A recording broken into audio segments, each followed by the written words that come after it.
dami yan nila dyan mga tol sa unahan. At kailangan na iiwan ko muna to saglit mga tol.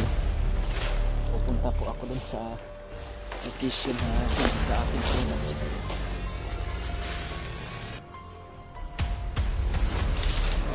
Uwi pa rin ako sa lakbay.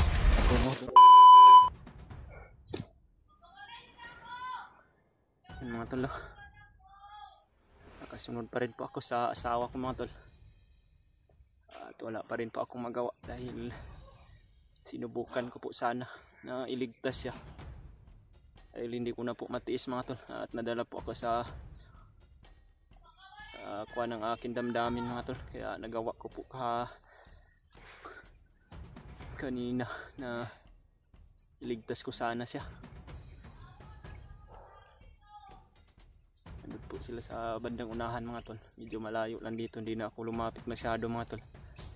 Pagka ano pong gagawin nila sa asawa ko pag nakita nila ako ulit. At sa kabutihan naman po mga tol, kontak ko na po si Kuya Bads at si Brad Julius.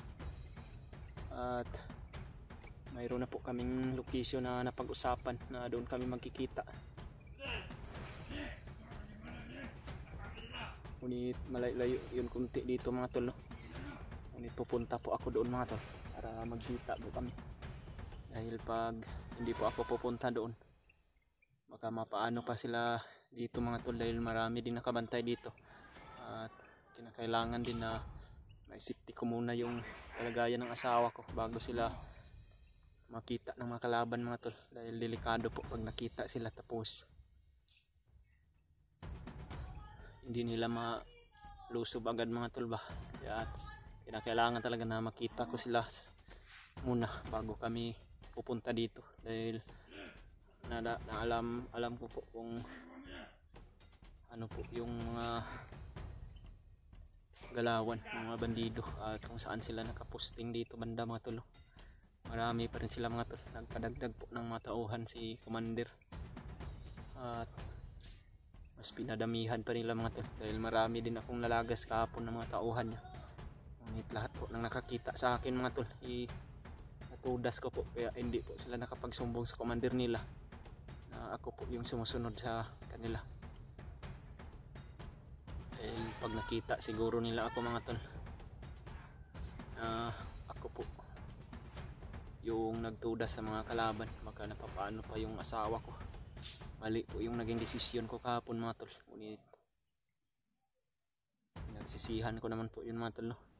Dahil nadala lang ako talaga sa kuha ng aking damdamin mga tol, dahil sobrang awa na ako sa asawa ko.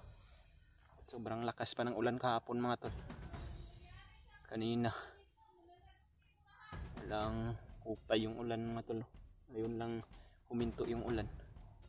At basa pa yung damit ko mga tol at yung pantalon ko. Hindi na ako nagbihis para yung iba kong damit na dala mga tol may dicolor po kasi mga tol Kaya ito lang para hindi ako masyadong makita. Sanay naman po ako sa ganitong sitwasyon mga tol, na yung damit ko na basa mauga lang sa aking katawan. Minsan nanghihina yung katawan ko sa ganitong sitwasyon mga tol. Ngunit pag lumalabas naman yung pawis mga tol, parang mawawala naman yung hina ng katawan mga tol. Lala din po ito sa mga pagod. Kaya siguro mga tol, iiwan ko muna to sandali yung asawa ko dito sa pagbabantay at pupunta muna ako dun saglit sa location nila Kuya Bads na nag-send sa akin, at nag-send naman din ako sa kanila kung saan kami magkikita mga tol. Dahil yung area na yun kabisado namin ni Kuya Bads at medyo malapit lang yun dito mga tol. At pupunta po ako doon at kinakailangan na magkita kami doon sa mas lalong madaling panahon, dahil pag matatagalan pa ito mga tol parang wala na talagang mga tol. Sobrang naawa na po talaga ako sa sitwasyon ng asawa ko. At lalo na mga tol, may dala po siyang bata sa kinasapupunan niya mga tol. Buntis po siya at kinakailangan din na maibaba namin to agad mga tol, kung sakali na maligtas namin to. Ilang beses na po sinubukan ko na iligtas yung asawa ko mga tol, ngunit sa kasamaang palad hindi ako nagtagumpay mga tol, dahil sa sobrang dami ng kalaban. Dahil bantay sarado po kasi yung asawa ko mga tol, dahil sobrang galit po kasi ng Commander Bagnot sa akin at kay Commander Butakal, Commander Bangkil. Sobrang galit nila sa akin at kaya nila ginaganyan yung asawa ko.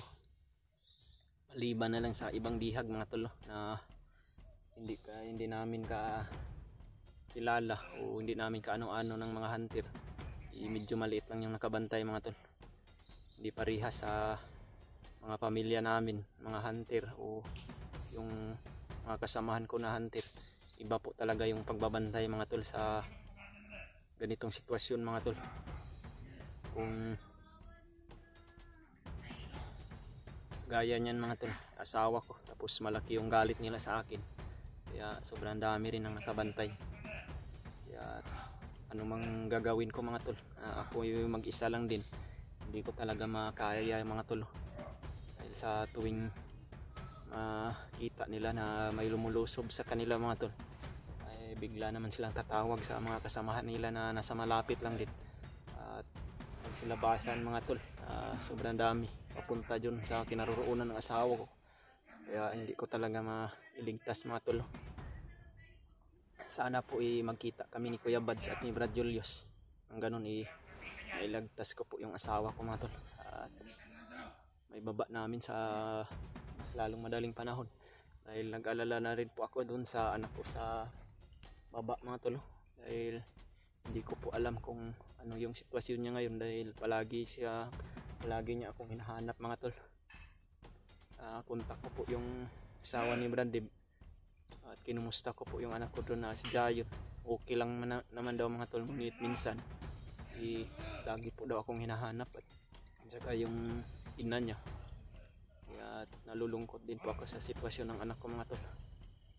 At nadala po ako sa tukso ng aking damdamin na pinilit kong iligtas yung asawa ko, ngunit hindi po ako nagtagumpay mga tol, dahil sa sobrang dami ng kalaban. Yun po yung asawa ko mga tol.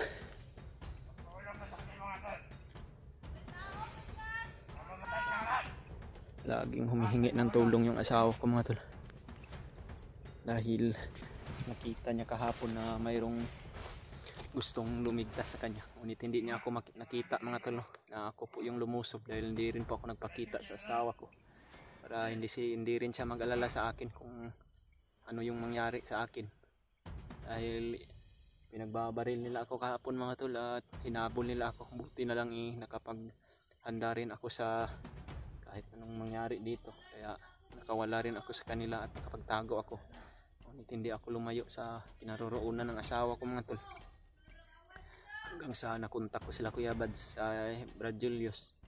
Nakausap ko sila at nagsabi sila kung saan kami magkikita, at alam ko po yung lugar at alam din po nila mga tol.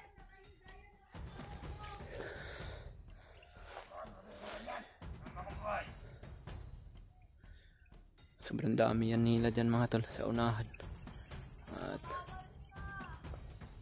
na kailangan na iiwan ko muna to saglit mga tol. Pupunta po ako dun sa location na sinabi sa akin Kuya Bads.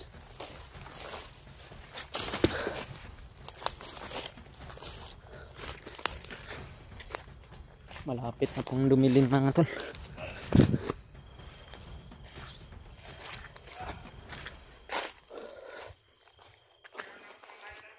Narinig ko naman po sa usapan nila kanina mga tol, dyan daw sila magpapalipas ng gabi ngayon. Kaya naisip ko din na sasalubungin ko na lang sila Kuya Bads mga tol, para hindi rin po sila makuan dito sa gubat. Kailangan rin na bantay sarado ako dito mga tol, dahil sobrang dami din mga kalaban dito na humaharap.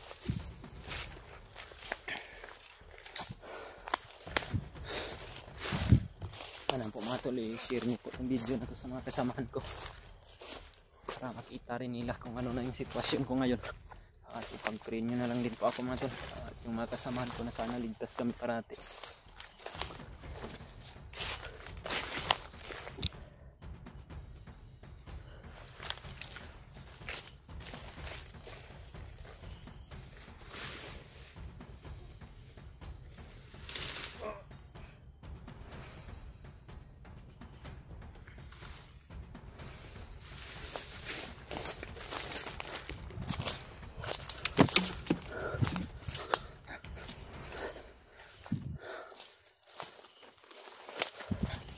Punta po ako dun sa location mga tol na napag-usapan namin nila Kuya Bads at Brad Julius. Sana maabutan ko sila doon. Kung sakali man na makauna sila doon, hintayin muna nila ako.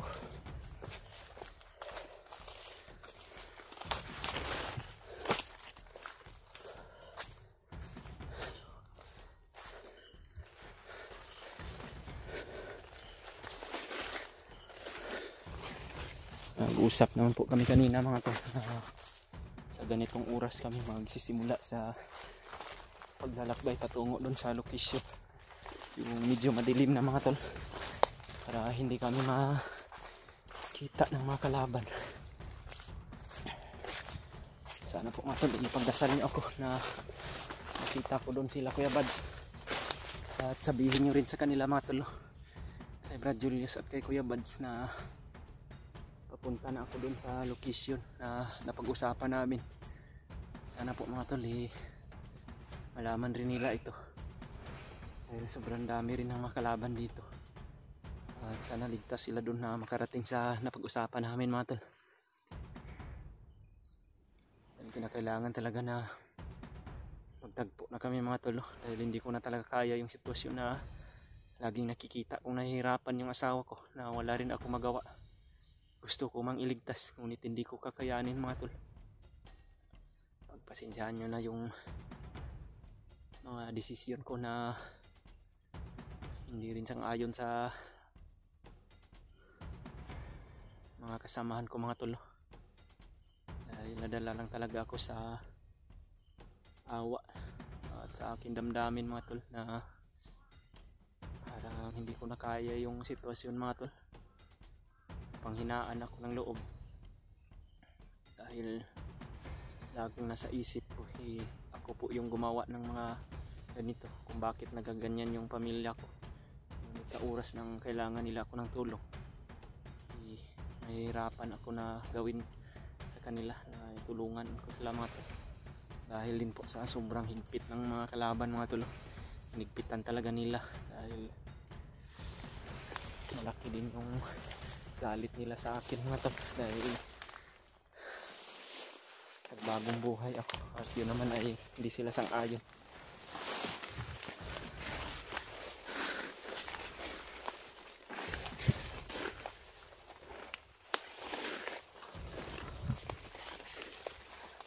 Medyo madilim na mga tol, patuloy pa rin ako sa paglakbay patungo dun sa location na aming pinag-usapan ni Kuya Bads.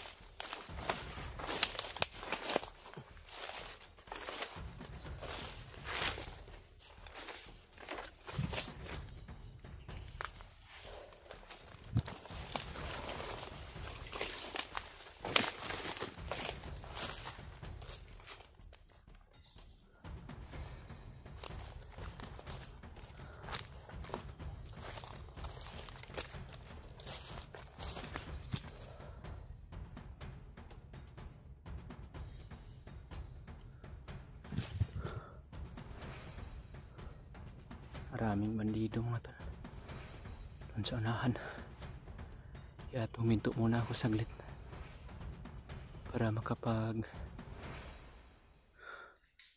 handa ako kung saan ako dadaan at hindi nila ako makita.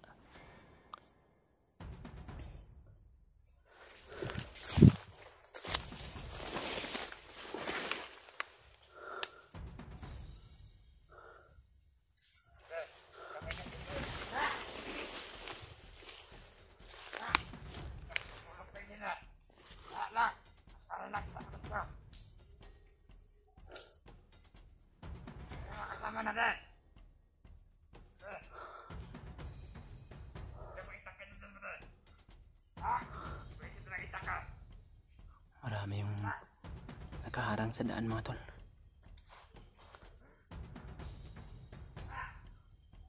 Kailangan na makaabot ako doon ng ligtas sa location na napag-usapan namin Kuya Bads mga tol, no?